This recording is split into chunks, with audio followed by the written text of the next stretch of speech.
Welcome back to Adobe Photoshop CC. In this tutorial, we're going to continue exploring the blend modes with the contrast ones.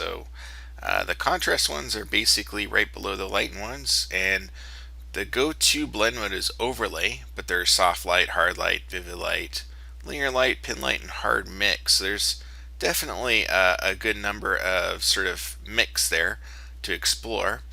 And typically with overlay, which is the one that I go to a lot, has to do with textures. So I have this texture here from textureking.com, and typically I use it for painting. In this case, a cyborg I've been working on that's not finished, but I wanted to share with you this layer here with the arm. It just adds some extra information here. If I turn it on and off, you can kind of see. I'm going to isolate it by holding an Alt or Option on the eyeball there, and you can see this sort of metal quality here, and it's based upon this layer. If we switch it to blend mode to normal, you can see that same texture, and if I unclip it by holding on Alt or Option and click out, you can see how I rotated the texture and just kind of played it in there. So all you gotta do to clip textures is hold Alt or Option, click between the two layers, and it'll clip to whatever layer you have. So I have this hand on a separate layer.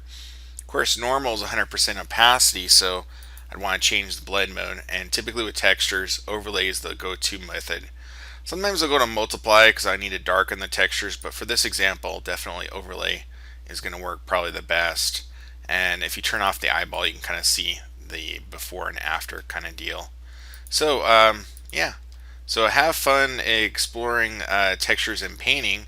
But what about in photos? Well, I have this image over here, and this one has the hard light composite, and then here's an overlay composite. I'm going to show both of these. I'll start with the hard light composite first. So I'm going to turn off these two layers here. And the hard light basically has two photos. So it has this background photo here, this girl. Both these images are from pexels.com, great open source site. And then I have this very cool sort of sky that's very dramatic.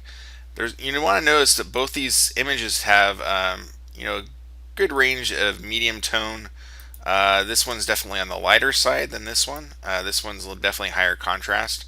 So sometimes it works better with a high contrast and a less contrast type image with this blend mode. So we're going to click in here and choose that blend mode of hard light, which typically isn't necessarily, it's a very dramatic kind of blend mode. So usually if you have two strong contrasting images, it'll be too overwhelming. But this is sort of a nice blend that happens here between these two images here. The next one is going to be the overlay. So it's this image here, and I do have a mask here that I added. But the idea here was to have this sort of glowing light, be in the eye here. And so I added a mask here. Again, I'll just shift click to reveal it, the mask. And again, I have to click on the layer and change the blend mode to overlay. And like that, you get this cool lighting effect here that happens. So have fun exploring the blend modes in the contrast blend modes. They're really fun to play around with, especially for painting and for photo manipulation. Until next time, see you soon at Adobe Photoshop CC. Cheers!